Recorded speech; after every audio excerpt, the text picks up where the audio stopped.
Janela é primeiro, elementos climáticos 3.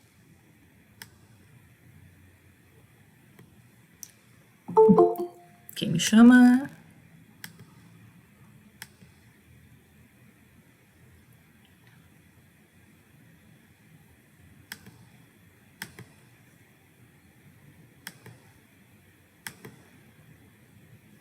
Tá.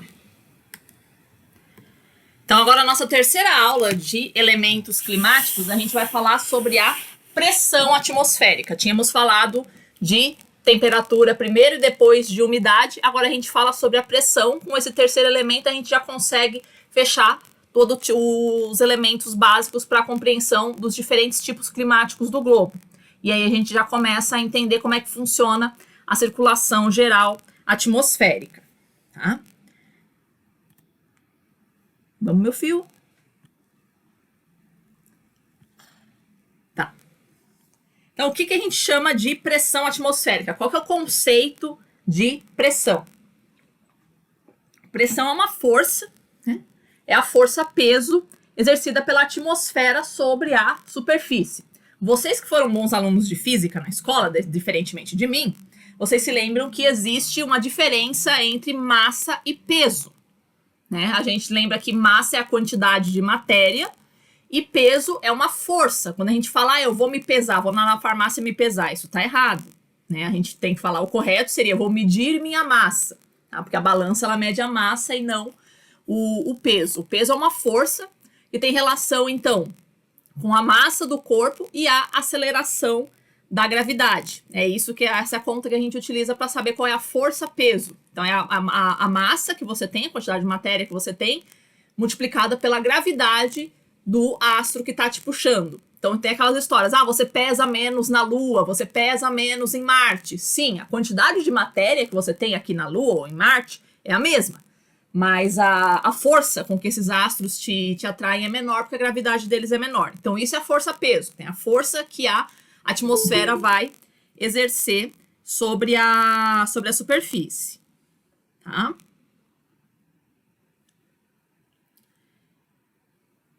Então, qual é a força que a atmosfera vai exercer sobre a superfície? Vai depender da quantidade de ar que eu tenho, se for um ar mais rarefeito, se for um ar mais concentrado. Então, um ar mais rarefeito vai exercer uma pressão atmosférica menor, um ar mais concentrado vai exercer uma pressão atmosférica maior. A composição, então, se forem elementos mais pesados, eu vou ter uma pressão atmosférica maior. Se forem elementos mais leves, eu vou ter uma pressão atmosférica menor. E a temperatura também, a pressão vai depender da temperatura. Um ar mais aquecido, ele vai ter uma pressão atmosférica maior. Um ar mais resfriado, ele vai ter uma pressão atmosférica menor. Tá? De quanto que vai ser a pressão atmosférica que a gente vai observar na natureza?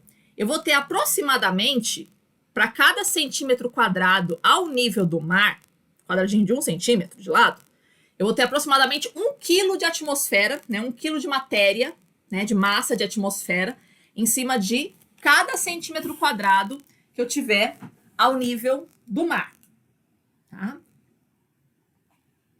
Conforme a gente vai subindo na atmosfera, isso a gente já tinha visto e vocês já sabem intuitivamente, conforme a gente vai subindo na atmosfera, a pressão vai diminuindo. Por que ela vai diminuindo? Por efeito da gravidade da Terra. Então, a gravidade da Terra vai concentrar a maior parte das moléculas da nossa atmosfera mais próximo da superfície. Então, com isso, conforme eu vou subindo a serra, vou subindo a montanha, vai sobrando menos ar. Tá? As unidades de medida que a gente utiliza para medir a pressão atmosférica, nós temos 3 grandes unidades de medida principais, todas elas intercambiáveis entre si, que é o milibar, o hectopascal ou milímetros de mercúrio. Que parece que é a mais estranha, né, milímetros de mercúrio, mas eu vou explicar como é que ela funciona e depois eu retorno aqui. Quem me chamou? Tem ninguém entrando? Parece que eu tinha ouvido um barulhinho de gente entrando. Estranho. Tá? Qual que é a ideia, né? Quem foi que inventou o instrumento que serve para medir a pressão atmosférica foi o Torricelli, tá? E esse instrumento, ele funciona da seguinte forma, é o barômetro. Ó, isso daqui seria o esquema de funcionamento do barômetro. O barômetro consiste num cilindro de 1 metro de altura, preenchido com mercúrio. O mercúrio é um metal que fica em estado líquido, tá? E ele é extremamente sensível às variações da pressão atmosférica. Então, eu coloco um cilindro cheio de mercúrio, equilibrado aí dentro de um pratinho com mercúrio também, tá? Pensa o seguinte, se a pressão atmosférica for mais leve, tiver um ar mais rarefeito, o que vai acontecer?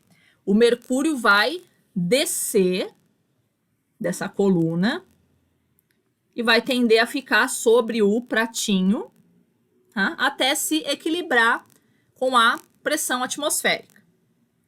Se, porventura, a pressão atmosférica aumentar, o que vai acontecer? O ar vai estar, de acordo com as setinhas aí, literalmente empurrando essa coluna de mercúrio para cima, tá? Então, de acordo com a altura dessa coluna, eu vou ter a medida da pressão atmosférica. Então, ao nível do mar, o Torricelli descobriu que a altura dessa coluna de mercúrio, ela vai ficar em 76 centímetros. Ou, o que é mais utilizado, 760 milímetros, que dá no mesmo, tá? E aí, conforme você vai subindo a montanha, esse valor vai diminuindo, tá? Então, essa foi a ideia do Torricelli para medir a pressão atmosférica. Por quê? A gente já se sabia, naquela época, que a pressão atmosférica ela diminuía com a altitude. Então, o Torricelli, quando ele inventa o barômetro, ele tá com as ideias de saber a altitude da montanha. Ele vai fazer uma proporção. Conforme eu vou subindo, vai diminuindo tanto em tanto, eu vou sabendo, vou conseguindo estimar a altitude da montanha. Só que ele não contava com a astúcia de que a pressão atmosférica variava em questão de horas, em questão de dias. Então, não era um meio muito seguro de medir a altitude com o barômetro, tá? Dá para você estimar mais ou menos qual seria a altitude, mas ele não é um meio tão seguro assim para medir a altitude da montanha. Então, o barômetro vai acabar servindo basicamente para medir a pressão atmosférica mesmo, tá? Só vai servir depois para estimar a altitude. Tá? Então, quanto mais alta ficar a coluna de mercúrio, significa que a atmosfera está exercendo essa pressão. Então, a pressão tá mais alta essa pressão, né? Já que ela está pressionando aí o pratinho de mercúrio, tá? Então, se eu estiver no nível do mar, essa coluna de mercúrio, ela vai ter uma altura de 760 milímetros, vai ter 760 milímetros de altura. E o que significa isso nas outras unidades de medida? Seria o equivalente a 1013,25 hectopascal, que é a unidade que a gente vai mais usar na climatologia, ou também 1013,25 milibares, tá? Lembrando aí, coloquei em pequenininho, qual que é a conversão, né? 1 pascal é igual a 1 newton por metro quadrado. O que era 1 newton, professora? Newton é aquele resultado daquela multiplicação que a gente falou, da sua massa vezes a aceleração da gravidade da Terra, tá? Então, seria o equivalente a 1 quilo, ao valor de... dá 100 gramas aproximadamente, né? Multiplicando aí pela velocidade da aceleração da gravidade da Terra, tá? Ok? Tá? E o instrumento que a gente utiliza para medir a pressão atmosférica, que a gente acabou de falar, né? O barômetro, quando ele só mede, quando ele depende de um observador, e o barógrafo, quando ele também vai estar acoplado àquele mecanismo de canetinha que a gente já tinha visto pro pluviógrafo, para poder registrar. Aí não depende do estagiário ficar olhando toda hora. Certo? que a gente vai observar? Como é que a pressão vai variar na natureza? Conforme eu vou subindo a montanha, a gente já tinha acabado de falar, a pressão vai diminuindo com a altitude, tá? Só que o negócio não é tão simples assim, tá? Isso vai depender também da temperatura que eu tiver naquela região, vai depender também da composição atmosférica. Porque se eu tiver, por exemplo, um ar mais úmido, lembra, o ar mais úmido, o simples fato dele ter umidade vai fazer o ar ficar mais leve, tá? E ele vai ter essa tendência a subir. Vocês lembram disso quando a gente falou de umidade, tá? Então, em geral, conforme eu vou subindo em altitude, eu vou diminuindo a pressão. Mas isso pode, em algumas situações, se inverter essa relação, tá? Eu sabendo disso, que conforme eu vou subindo em altitude, a pressão ela vai diminuindo, eu tenho que efetuar uma correção. Tem que ter um índice de correção na pressão para eu saber efetivamente como é que estão os campos de pressão do globo. Vou mostrar aqui para vocês como é que funciona isso. Tá? Imagina a seguinte situação. Tá? Eu tenho aqui a estação A, ela está medindo uma pressão de 1008 hectopascal. A estação B, ela está me medindo uma pressão de 915 hectopascal. E a estação C está me medindo uma pressão de 840 hectopascal. Então, se você for observar isso, só essas medições, só sem levar em consideração o efeito da altitude, você vai me dizer que na altitude eu vou ter sempre uma pressão mais baixa do que ao nível do mar. Só que isso não é verdade. O que a gente observa é que eu posso ter uma pressão comparativamente mais alta na altitude do que ao nível do mar. Então, qual é a ideia? Eu tenho que fazer, o meteorologista tem que fazer o que a gente chama de redução ao nível do mar. Ou seja, colocar um fator de correção nas medições para fazer de conta que não existe relevo na Terra. Tá? Imagina uma Terra completamente plana, onde todos os lugares fossem ao nível do mar. É esse tipo de planeta que a gente utiliza para fazer a previsão do tempo. Tá? Porque senão eu vou ter sempre baixa pressão lá em cima e alta pressão aqui embaixo ao nível do mar. Tá? Isso não é satisfatório, né? Você fazer uma atmosfera modelada assim não é satisfatório para efeito de previsão do tempo. Então, para eu realmente conseguir mapear os campos de alta e de baixa pressão no globo, eu tenho que desprezar esse efeito da altitude. Como é que eu desprezo esse efeito da altitude? Colocando aí um fator de correção, que vai ser aproximadamente 1 hectopascal a cada 100 metros. Isso para essa nossa atmosfera útil, vamos dizer assim, a atmosfera onde os humanos vivem. Lá para cima é outra história, tá? Mas onde a gente está vivendo é mais ou menos esse valor que a gente vai colocar. Aproximadamente 1 hectopascal a cada 100 metros. Ou seja, para a estação que está no nível do mar aqui, está marcando 1008, eu não acrescento nada. Para a estação B, que está a 1000 metros de altitude, eu vou ter que acrescentar aí 100 hectopascal. Eu acho que eu coloquei errado aqui, não é 1 hectopascal a cada 100 metros, não. É 1 hectopascal a cada 10 metros. Deixa eu corrigir isso aqui.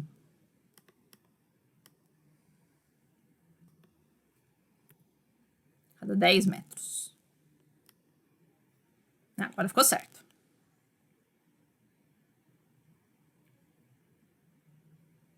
Ok? E aí, para a estação C, que ela está a 1.800 metros, eu vou ter que acrescentar 180, então. Oi? O que tem? Não sei.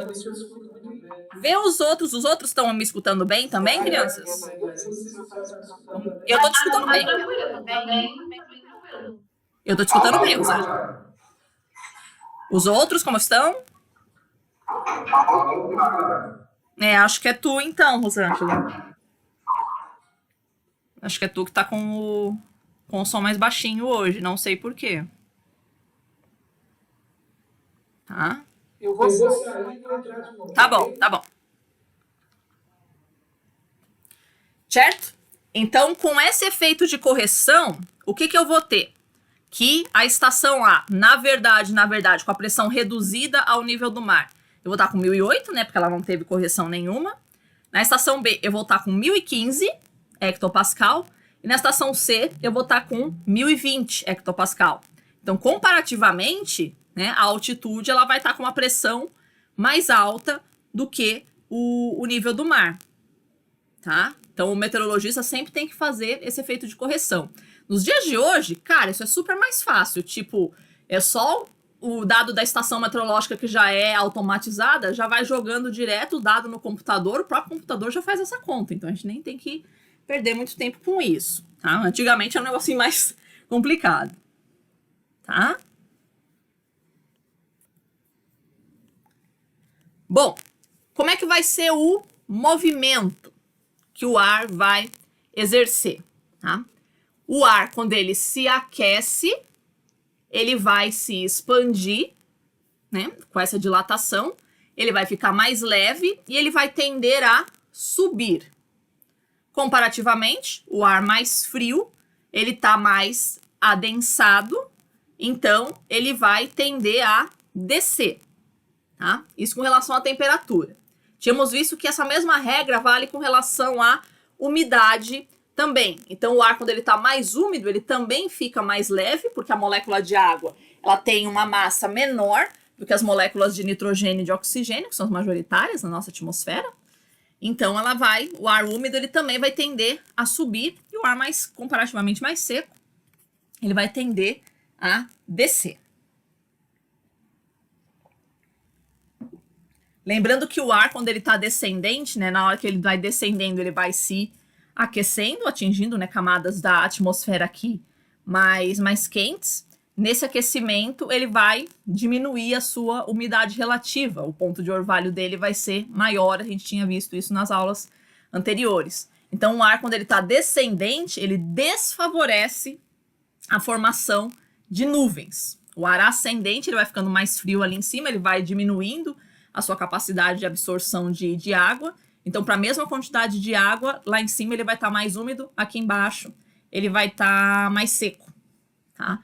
Então, o ar, quando ele está subindo, ele favorece a formação de nuvens. O ar, quando está descendo, ele desfavorece a formação de nuvens. Isso vai ser super importante para a gente na hora que a gente estiver falando sobre a circulação geral.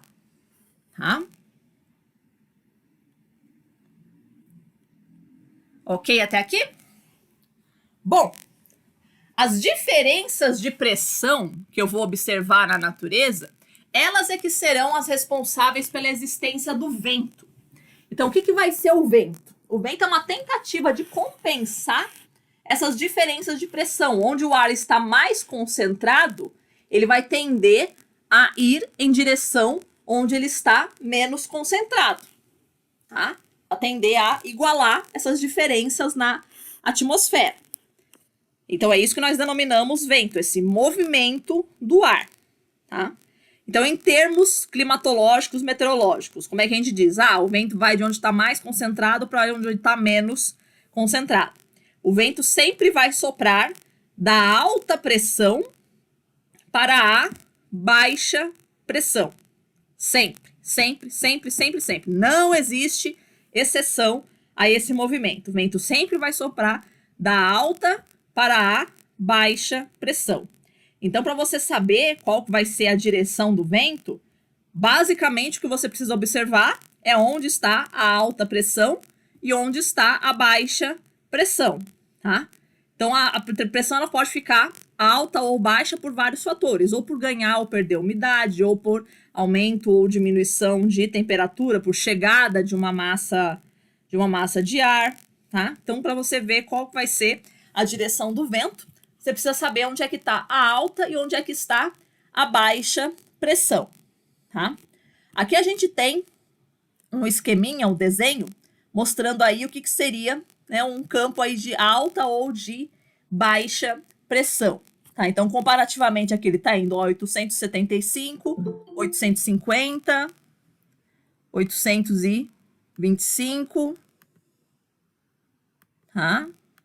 Então, comparativamente aí, diminuindo a pressão, então, indo da alta para a baixa, sempre o vento vai viajar da alta para a baixa pressão, ok? Vocês que foram bons alunos de cartografia, vocês já devem ter feito aqueles exercícios com as curvas de nível, mostrando as altitudes aí no terreno, tá? Vocês vão fazer, vão sempre se lembrar desses exercícios para a gente fazer a analogia aqui com os campos de pressão. Vocês se recordam que quando vocês estavam fazendo as curvas de nível, lembra que quanto mais próximas as curvas de nível estivessem entre si, mais íngreme era o terreno. Lembra disso? Quando elas estão muito apertadinhas entre si, significa que é uma descida muito rápida. Quando elas estão mais largas, mais afastadas entre si, isso significa que é uma descida mais suave, tá? Por quê? Porque você está diminuindo muito rapidamente a altitude com a distância horizontal. A mesma lógica vai ser aplicada aqui, para a gente falar da pressão. Então, quanto mais as linhas que unem a mesma pressão, que a gente chama de isóbaras, linhas isóbaras, quanto mais próximas entre si elas estiverem, tá? Isso significa que a pressão está variando muito rapidamente com a distância horizontal. Quanto mais distantes elas estiverem entre si no mapa, significa que elas estão variando mais suavemente comparado com a distância horizontal. Isso vai ter estreita relação com a velocidade do vento. Ou seja, se a pressão está variando muito rapidamente, entre si, as isóbaras estão muito próximas, o vento vai ser mais veloz, vai ser mais intenso. Ao contrário, se as isóbaras estiverem mais separadas, o vento vai ser mais suave. Tá? Então, você consegue observar numa carta sinótica, tanto mais veloz vai ser o vento, quanto mais separadas estiverem as isóbaras. Tá? Vamos ver se a gente mostra aqui, colocar no wind para vocês terem uma noção de como é que funciona uma carta aí do tempo.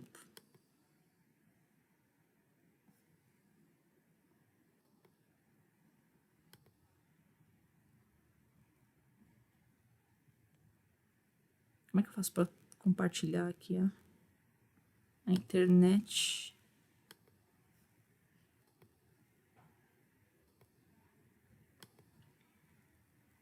Pera.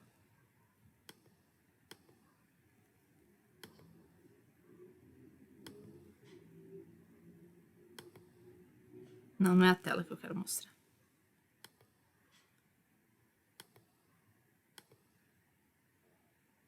Ele não localiza minha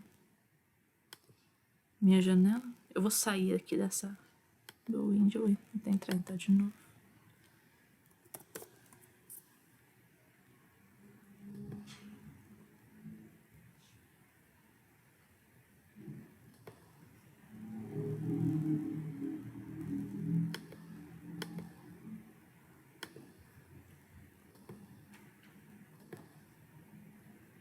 Ué, ele não tá achando.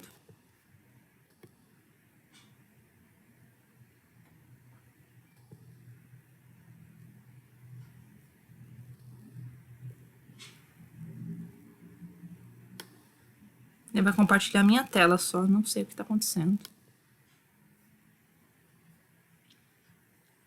Vamos ver se eu diminuo aqui.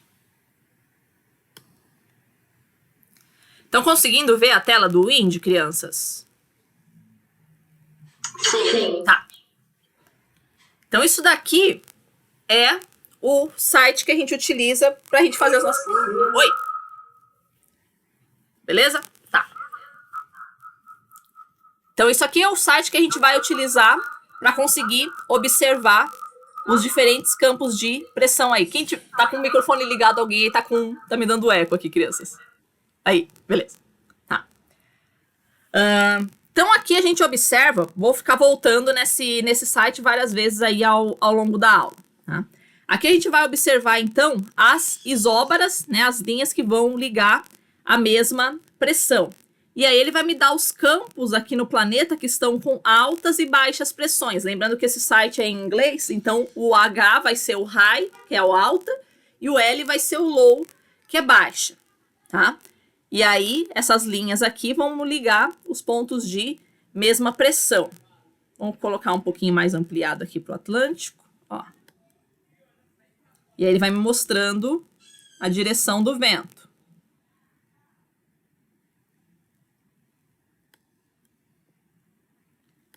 Tá? E aí nas linhas aqui ele vai variando, aqui tá variando de 2 em 2, né? Então 1026, 1024, 1022, 1020. Então para você saber para onde está indo o vento, né? Sempre da alta em direção à baixa pressão. A gente vai ver que a coisa não é tão simples assim, mas dá pra gente entender. Tá? Então queria mostrar aqui para vocês esse conceito de isóbara, essas linhas aí que ligam pontos de mesma pressão. Tá? Mais tarde eu volto aqui de novo. Ok?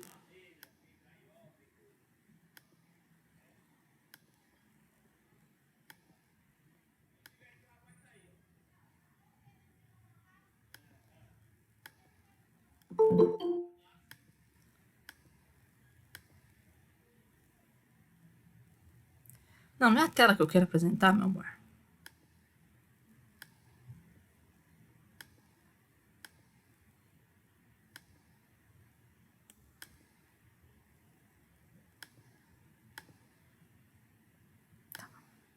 Aqui.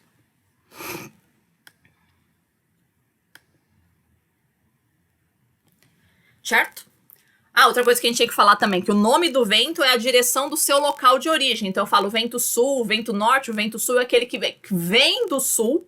O vento norte é aquele que vem do norte. Tá? Não confunda com a direção para onde ele está indo. A origem do vento é sempre o nome do vento é sempre a sua origem e não o seu destino. Nas cartas sinóticas, que a gente vai fazer uma atividade com isso, a velocidade do vento, ela também tem uma representação, tá?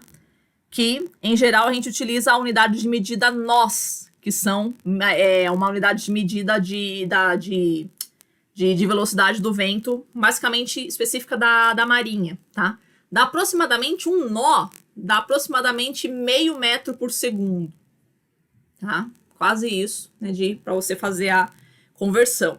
Então, aqui teria o esqueminha, né, de como seriam, né, as barbelas. Então, se eu coloco em cima do mapa um pontinho, só a bolinha, significa que o vento está parado, né? Não tem velocidade significativa ali.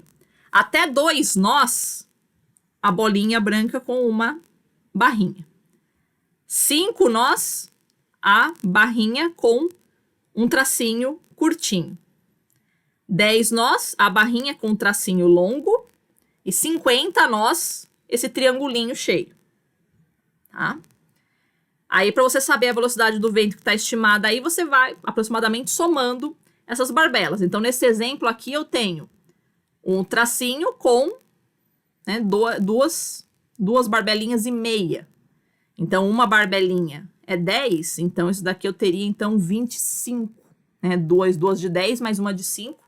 Então, aproximadamente 25 nós eu teria aí a velocidade do meu vento nessa direção, tá?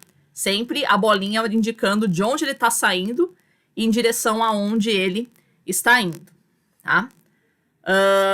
Para fazer também essa direção, você pode representar com valores de ângulo. Vocês se lembram daquele trabalho que vocês fizeram em astronomia, que tinha o círculo de azimuth?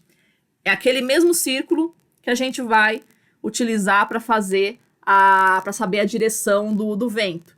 Então, se eu falo que é um vento de 90 graus, o que isso significa? Que é um vento que está indo para leste. É um vento de oeste indo para leste, porque o 90 representava aqui, né, no meio aqui do círculo, tá? É aquele círculo ali com aqueles valores de ângulo ali que vai representar a direção do vento, tá? Normalmente, a galera se assusta quando fala da velocidade do vento, quando tem situação de ciclone ou de furacão, assim. Tá? Como é que se mede a velocidade do vento? Aquilo que é divulgado na imprensa, nos boletins meteorológicos, que é a velocidade estimada do vento, a previsão de velocidade, ou a velocidade que é medida, é a chamada velocidade sustentada. O que significa velocidade sustentada? Para a Organização Meteorológica Mundial, é a média que eu obtive durante 10 minutos de medição daquele vento soprando. Tá? Nos Estados Unidos, eles utilizam o conceito de velocidade sustentada para os serviços meteorológicos norte-americanos é de 1 minuto. Tá? Para o resto do mundo é 10, só eles é que são os diferentões. Tá? O que significa isso? Que se a previsão meteorológica divulgou, o ciclone vai vir aí com velocidade de vento de 60 km por hora. Imaginar. Isso, pessoal, não é a velocidade da rajada, ou seja, aquele sopro de vento assim que dura segundos, assim. Não é isso. Tá? Isso daí é a média prevista aí para durante cada 10 minutos, mais ou menos. Tá? Vento de rajada pode ser muito mais do que isso. Tá? Então, se você tem uma previsão de velocidade sustentada de 60 km por hora, você pode, eventualmente, pegar umas rajadas aí de 100, 110. Né? E uma vez eu estava fazendo uma pesquisa junto com um amigo nosso, que a gente mediu, assim, ao longo do dia, a velocidade sustentada, assim, tipo de 40 metros por segundo, assim, de 40 km por hora de vento, mas a gente pegou ao longo do dia rajada de 100 km por hora. Né? Então, tipo, velocidade sustentada de 40, mas rajada de 100. Então, isso. Então, quando vocês verem a previsão de velocidade do vento, é sempre a velocidade sustentada, a não ser que o meteorologista fale da possibilidade de rajada, só que a velocidade da rajada é bem difícil de prever, justamente porque ela dura poucos segundos. Tá? Normalmente, quando o meteorologista fala da velocidade do vento, ele está falando da previsão de velocidade sustentada, ou seja, uma média. Tá? Para a rajada, você pode ter valores muitíssimo mais altos.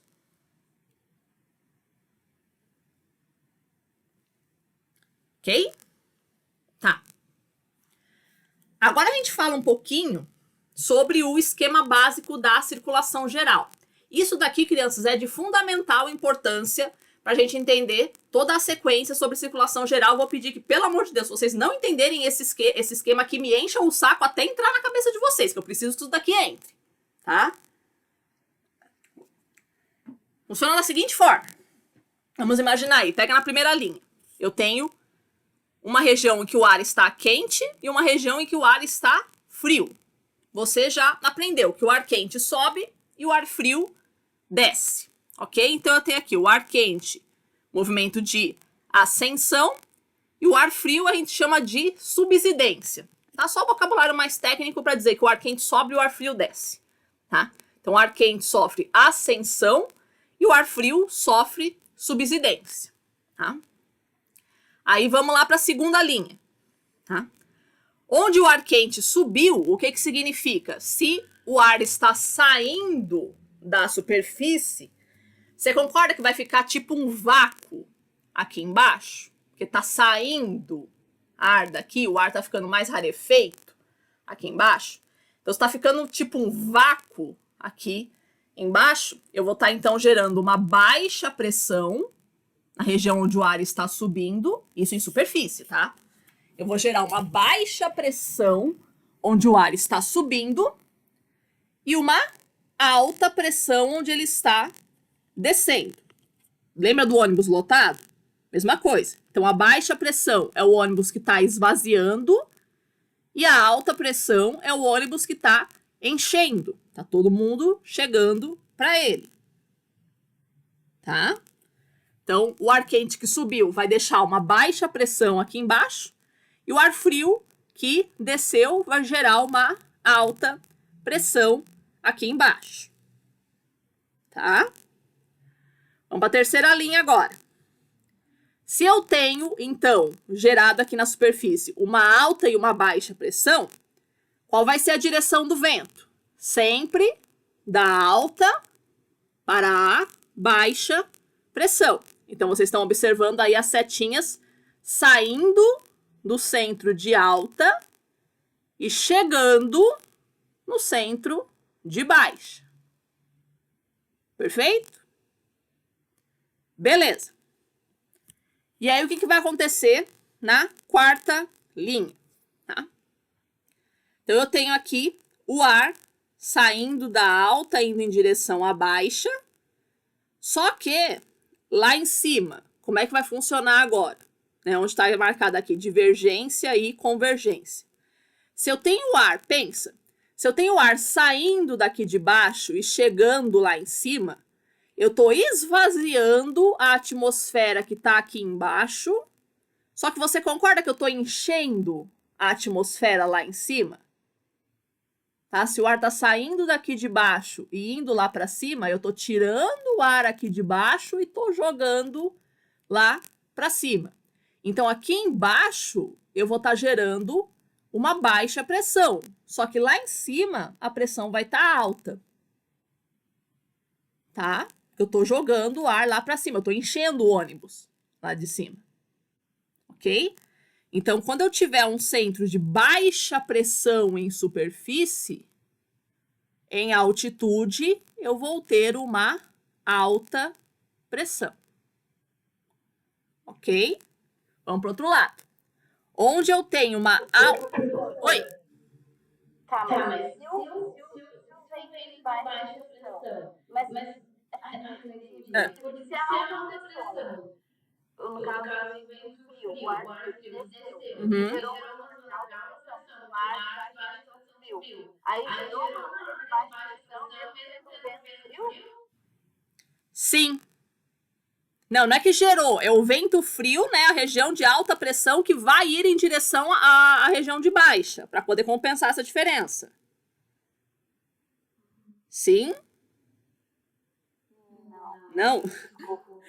Faz de novo essa pergunta, faz de novo. É que, eu não entendi a questão de ficar um local de baixa pressão se o vento que entrou é de alta pressão. Para mim, seria uma região de alta pressão. Mas não tem a ver, então, é depois que o vento está, digamos, não estacionou, depois que ele se espalhou, que daí vira alta pressão. Não, ele se concentrou aqui, ó. Ele desceu aqui. Ô, caramba, deixa eu aumentar essa figura.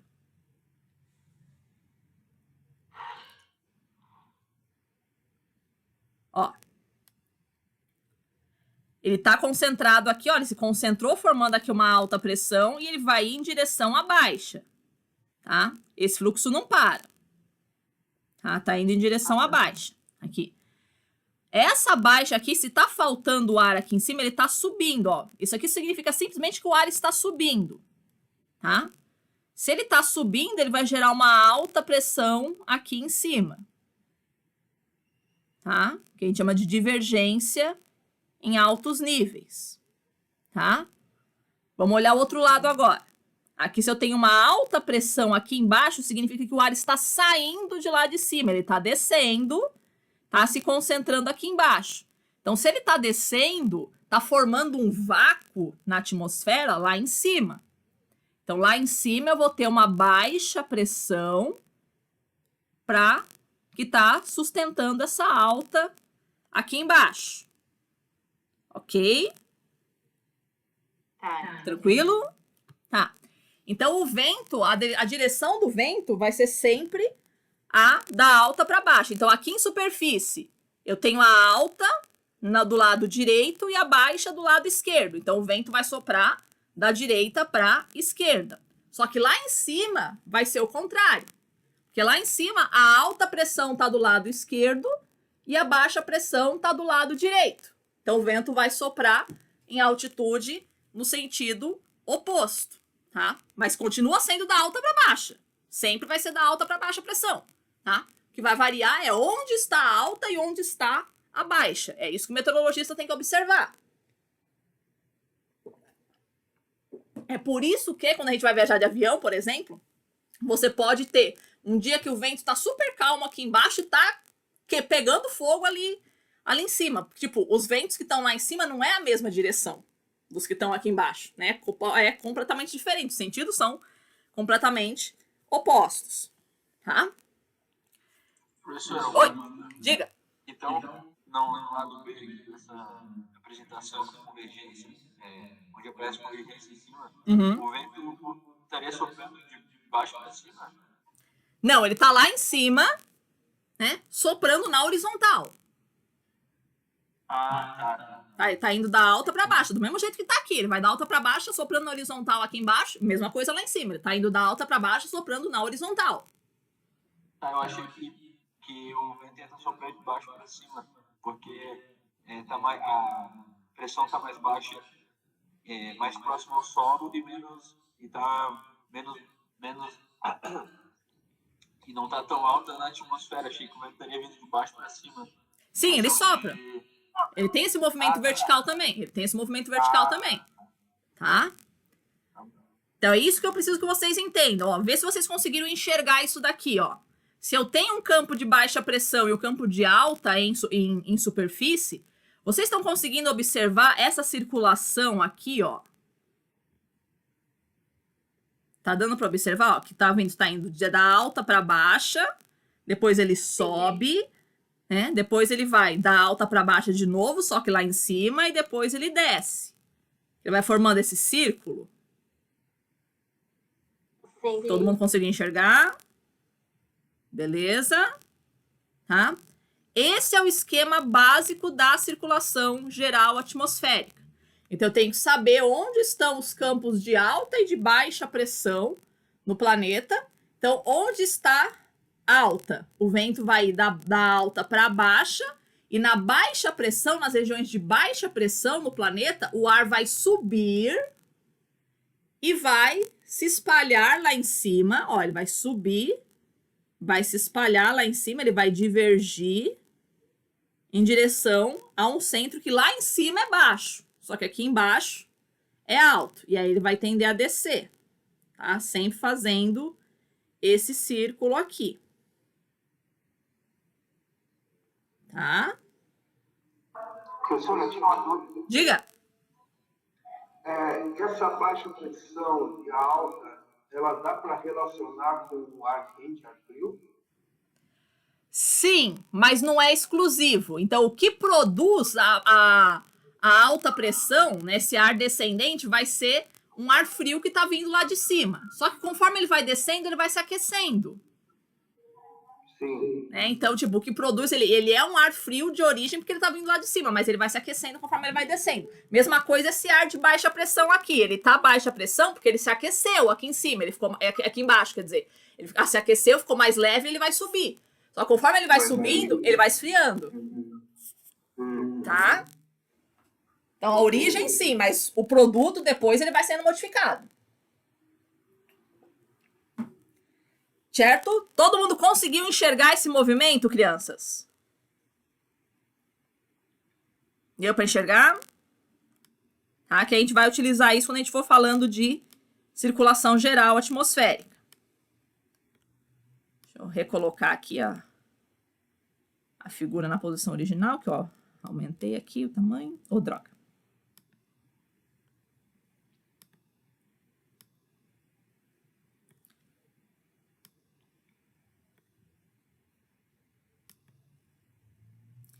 Então, esse vai ser o esquema. Então, num centro de baixa pressão, eu vou ter divergência, divergência significa que o ar está saindo de lá, né? Divergência em altos níveis, ou seja, na parte mais alta da atmosfera, eu vou ter um movimento de divergência. E, observa aqui na última linha aqui do desenho. E em baixos níveis, ou seja, ao nível do mar, assim, na nossa superfície, eu vou ter convergência, ou seja, o ar está chegando. A baixa pressão é o lugar onde o ar está chegando. É o ar onde o ar está convergindo. Tá? E aí, o contrário para alta pressão. A alta pressão eu tenho convergência em altos níveis, ou seja, o ar está chegando para lá em altos níveis, porque é uma baixa pressão ali em cima. E divergência em baixos níveis, ou seja, o ar está saindo da alta pressão. Divergência significa que o ar está saindo, convergência significa que o ar está chegando. Ok? E aí, sempre entre uma baixa e uma alta, eu vou ter essa circulação aqui, né, desse movimento circular. Ok?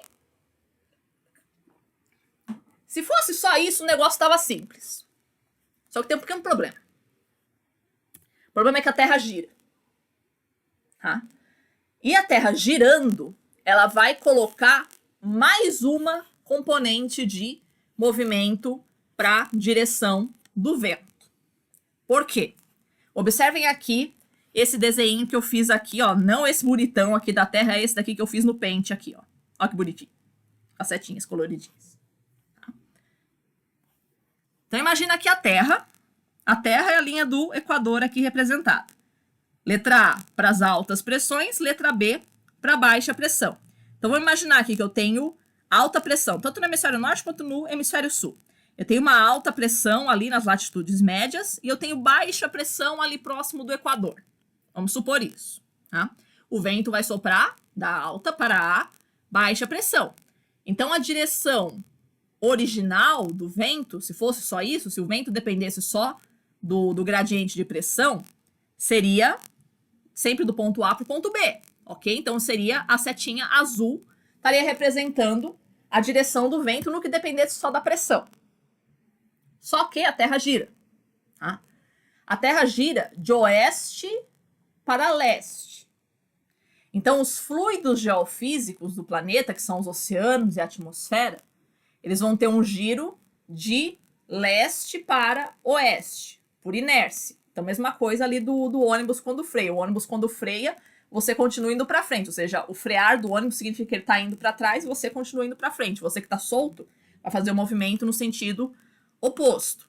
Então, mesma coisa os fluidos geofísicos da Terra. Se a Terra gira de oeste para leste, os fluidos geofísicos, atmosfera e oceano, vão girar de leste para oeste. Então, o sentido dos fluidos geofísicos está representado aí com a setinha vermelha.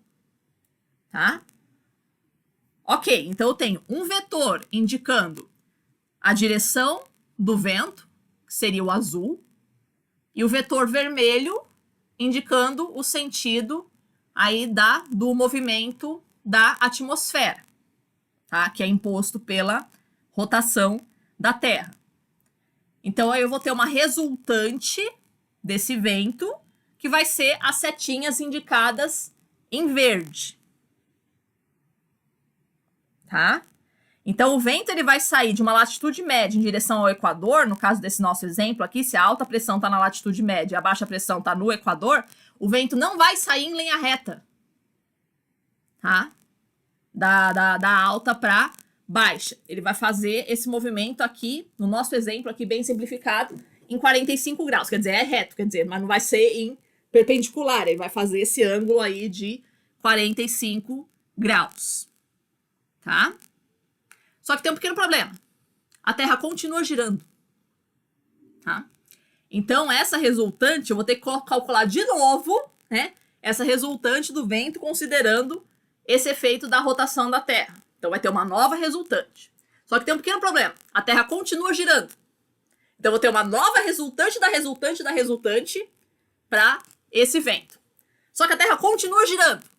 Então, eu vou ter a resultante da resultante da resultante da resultante desse vento, tá? Na prática, o que vai acontecer? Que o vento, para ele sair da alta para a baixa pressão, ele não vai fazer um movimento em linha reta, tá? Se eu for pegar todas essas resultantes das resultantes das resultantes das resultantes das resultantes, qual que vai ser a resultante final, tá? Vai ser um movimento em espiral, que é como vocês estavam vendo aqui no wind. Deixa eu compartilhar de novo a tela com vocês aqui.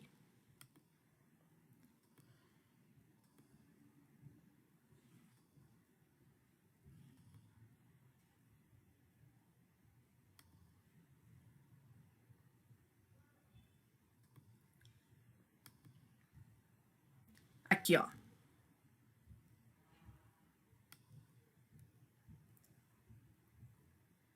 Vocês vão verificar que o vento, ó, em torno aqui de um centro de alta pressão, pega esse centro de alta pressão que tem aqui entre o Brasil e a África. Ó, o vento gira, o vento tá girando, né? Girando em espiral é ótimo, mas é ok.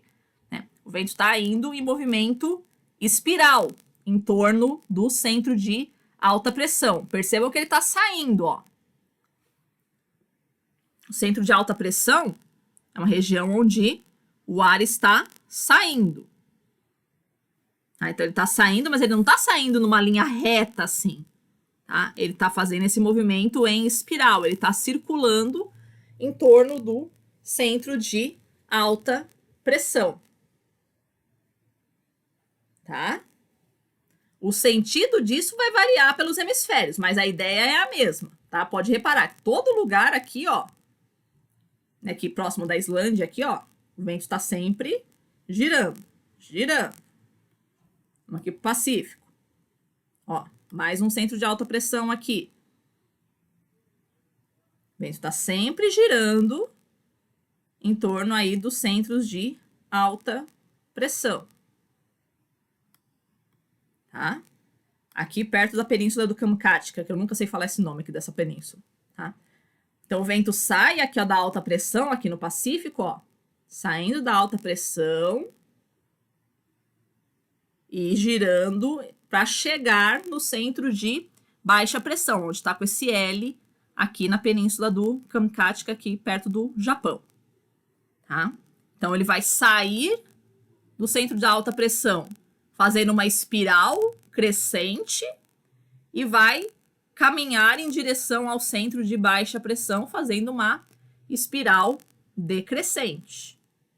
Tá? Não vai ser em linha reta, não vai sair reto daqui da alta para baixa. Ele vai fazer esse caminho aqui de espiral crescente na alta e espiral decrescente na baixa, todos indo em direção ao centro de baixa. Tá? Isso por conta desse movimento aí da rotação da Terra. Tá? Esse movimento da rotação da Terra aqui, tá? Ele é chamado nos livros de meteorologia de força de Coriolis, ou como eu vou preferir, de desvio de Coriolis. Eu gosto mais dessa nomenclatura de desvio de Coriolis, porque ela não é propriamente uma força. Tá? Ela é uma força fictícia, tá? Não existe essa força na natureza.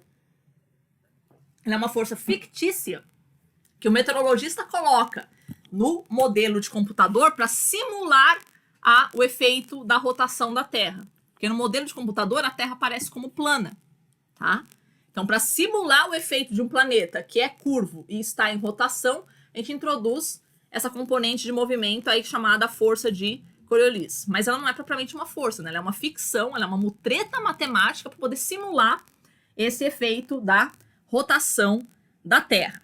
Tá? Aqui no outro lado, esse desenho da esquerda, vocês vão conseguir observar qual vai ser o resultado deles aí para os diferentes hemisférios. Então, olha, quando você é observador, você está olhando para a setinha, você está olhando em direção ao triângulo, você está de frente para o triângulo, tá? Então, eu tenho aqui o triângulo da setinha, no caso, né?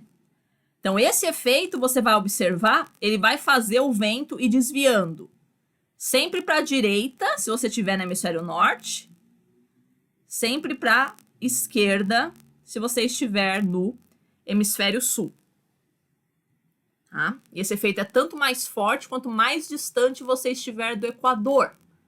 A gente vai ver na aula de furacões, isso vai ser importante para o entendimento dos furacões. Tá?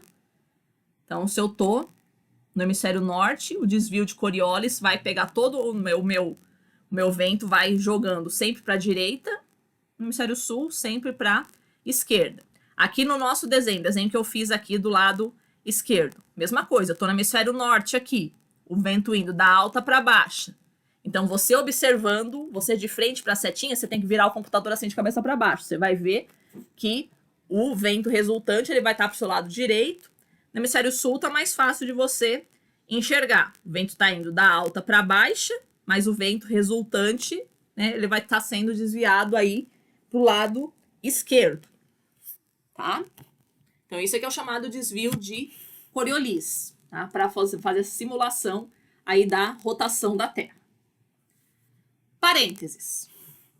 Pelo amor de Deus, ou da deusa, ou de qualquer entidade que vocês acreditem, quando vocês tiverem que explicar desvio de Coriolis para alguém, não use como exemplo a pia da cozinha ou o tanque.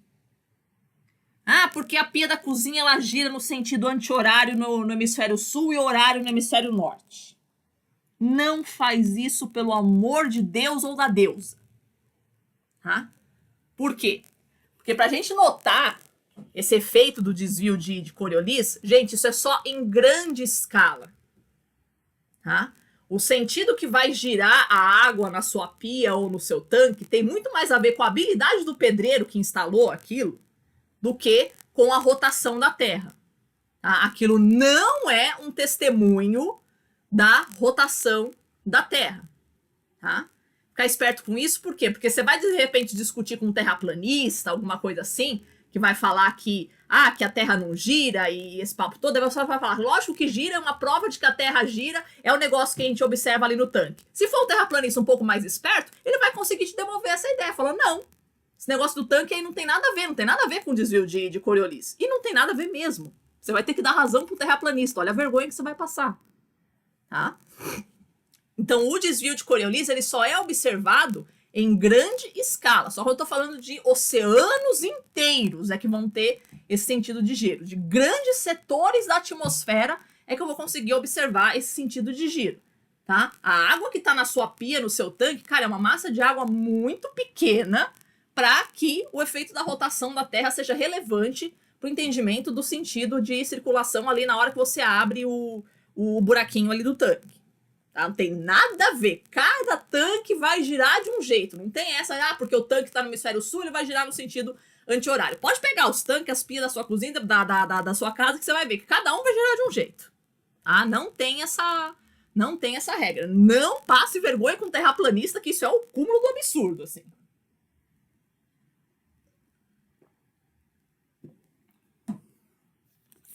Perfeito? Então, tudo isso para dizer o quê? Tá? Que o vento, na prática, no frigir dos ovos, né, para ele sair de um centro de alta para um centro de baixa pressão, nunca será um movimento em linha reta. Sempre vai ser um movimento em espiral. Tá? Então, aqui, nesse desenho, eu teria, então, o esquema de um centro de alta pressão. Então, o ar está saindo dele, numa espiral ascendente, e o centro de baixa pressão, o ar está chegando, indo em direção a esse centro, numa espiral descendente. Tá? O sentido desse giro, que vai ser aí ditado pelo desvio de Coriolis, vai ter diferença para cada um dos hemisférios. Tá?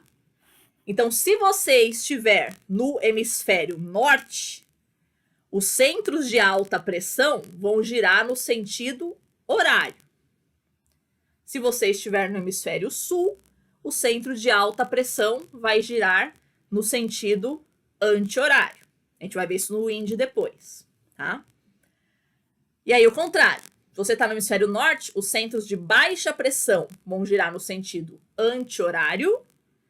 E os centros, no hemisfério sul, os centros de baixa pressão vão girar no sentido horário. Vamos observar ali no wind como é que funciona isso. Tá?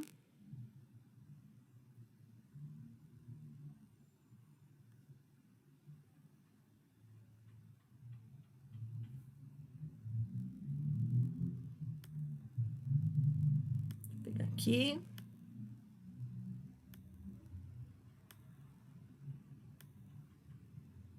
Ó.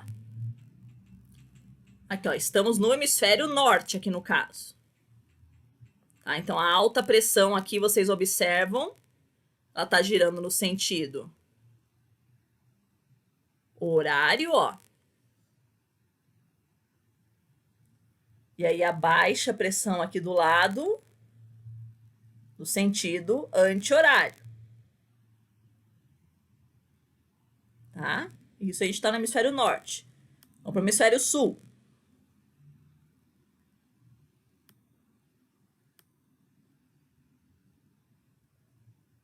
Ó. A alta pressão aqui, deixa eu diminuir um pouquinho. Diminuiu demais. Agora foi demais. Ô, desgraça!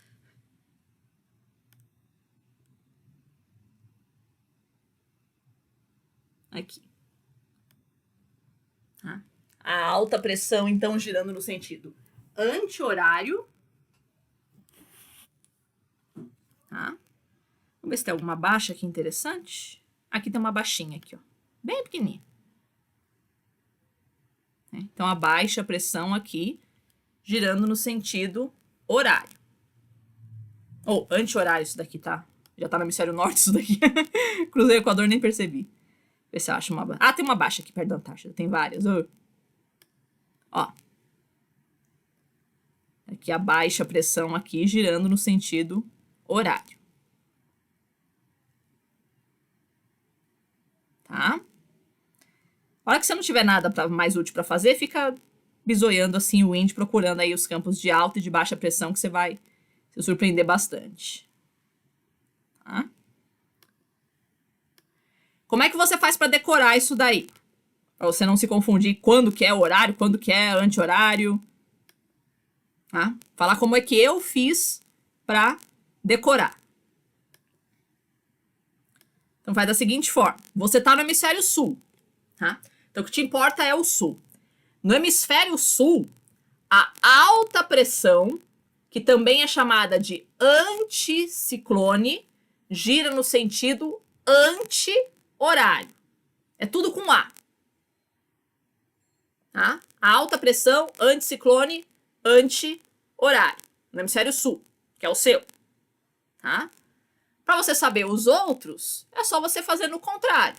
Então, se você sabe que a alta pressão no hemisfério sul gira no sentido anti-horário, a baixa pressão no hemisfério sul gira no sentido horário. Tá?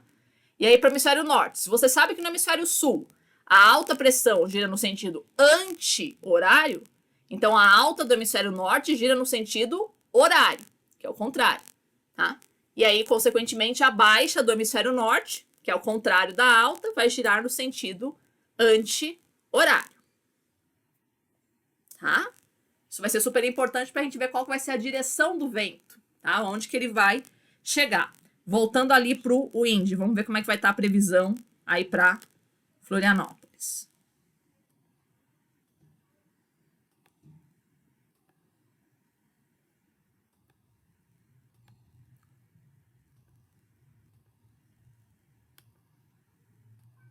No wind, percebe a alta. Oi? No wind, percebe o momento atual. Você, aqui embaixo você tem a previsão. Olha, já tá colocando aqui até sábado, dia 22 aqui. Ele tem a previsão. Mas aqui onde ele tá mostrando esse momento, aqui é o atual.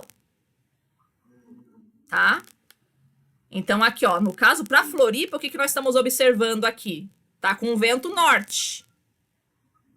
Tá? Então o vento que tá atingindo a cidade, ela tá com o vento norte, vindo o vento do oceano. Tá?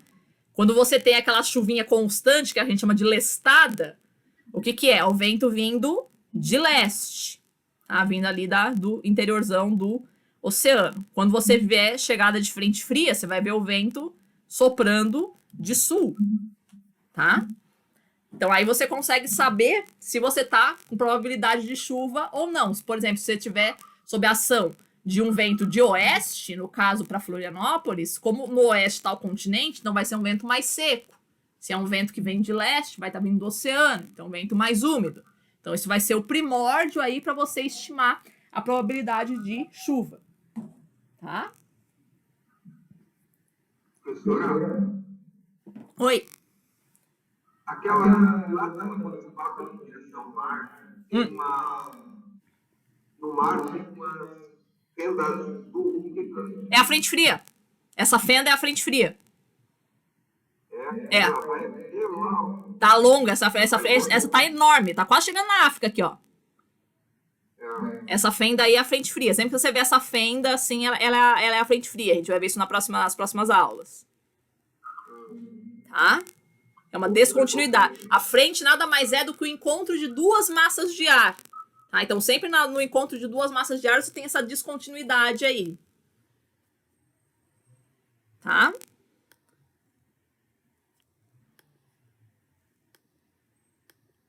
Perfeito?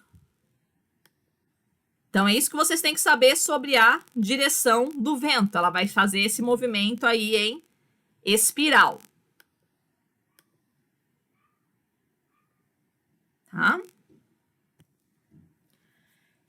Casos especiais de vento. A gente já tinha visto a brisa marítima e a brisa terrestre. Então, funciona sob a mesma lógica. Sempre o vento indo da alta para a baixa pressão.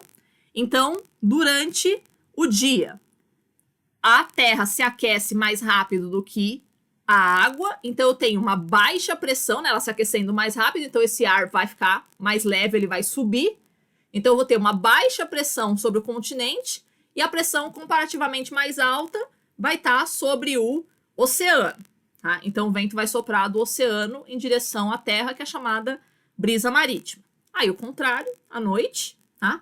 O oceano está comparativamente mais quente do que o continente se resfria muito rápido, então eu vou ter uma alta pressão nesse ar se resfriando, eu vou ter uma alta pressão sobre o continente, uma baixa sobre o oceano, o vento vai soprar, sempre da alta para baixa, do continente em direção ao oceano, é a brisa terrestre. Tá? Então, é um caso especial aí de tipo de vento. E eu tenho também, como caso especial, a brisa de vale e a brisa de montanha. Funciona quase com a mesma lógica aí da brisa marítima e terrestre. Então, durante o dia, a crista da montanha, né, o que é a crista? A parte mais alta da montanha. Ela se aquece mais rapidamente do que o vale, que é a parte baixa da montanha. Por quê? Porque a crista ela tem maior exposição ao sol do que o vale. O vale está mais fechado, está mais escondidinho. Então, as cristas elas se aquecem mais rapidamente do que no vale. Então, essa área que aqueceu mais rapidamente, ela vai ter a baixa pressão. Aquela que se aquece mais lentamente vai ser comparativamente a alta pressão. Então, eu vou ter baixa pressão na crista e alta pressão no vale. O vento sopra sempre da alta para a baixa pressão. Então, o vento vai soprar do vale em direção à crista. Por isso que ela é chamada de brisa de vale, porque ela sai do vale e vai em direção à crista. Então, esse ar está subindo, tá? Eventualmente, aí formando precipitação, tá? À noite, ao contrário. À noite, a crista se resfria mais rapidamente do que o vale. O vale tem aquele ar mais aprisionado, assim, então ele consegue manter aquele calorzinho, assim, por mais tempo, né? Então, eu vou ter a alta pressão sobre a crista e a baixa pressão no vale, porque o vale está mais aquecido. O vento vai soprar da alta para a baixa pressão, né? Então ele vai soprar da crista em direção ao vale, que é chamada brisa de montanha, tá? Acumulando ar ali no vale. Eventualmente esse ar ele pode subir a partir do vale também, né? Formando algum tipo de convecção no vale, tá? Mas é importante a gente saber essa direção aí do vento. Tem a mesma lógica da brisa marítima e brisa terrestre, tá? No Brasil, esse efeito não é tão relevante assim para se observar, mas você está falando dos Andes, do Himalaia, dos Alpes, assim, aí você observa bastante esse movimento aí de brisa de vale de montanha. Ok?